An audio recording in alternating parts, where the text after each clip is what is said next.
الحمد للہ رب العالمین والصلاة والسلام علی اشرف الانبیاء والمرسلین اما بعد۔ معزز سامعین، آج ہم آپ کو انشاءاللہ سورۃ الفاتحہ کی انتہائی مختصراً فضیلت بتائیں گے۔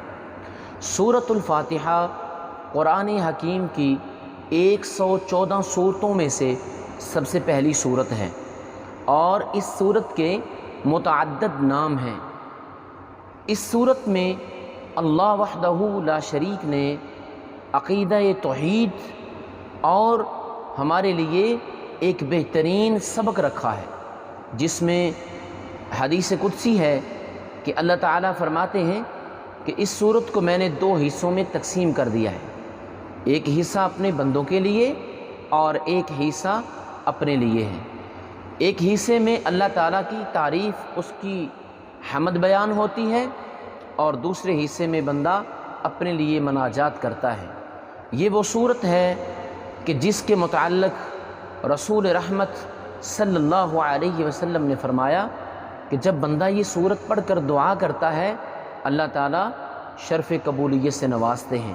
یہ وہ صورت ہے کہ جس صورت کو ایک صحابی نے پڑھ کر زہریلے ڈسے ہوئے ایک شخص پر دم کر دیا، اللہ تعالیٰ نے اس کو شفا دے دی۔ یہ وہ صورت ہے کہ جس کے پڑھے بغیر کوئی بھی نماز نہیں ہوتی۔ صحیح البخاری میں حدیث ہے کہ رسول اللہ صلی اللہ علیہ وسلم فرماتے ہیں لا صلاۃ لمن لم یقرأ بفاتحۃ الکتاب۔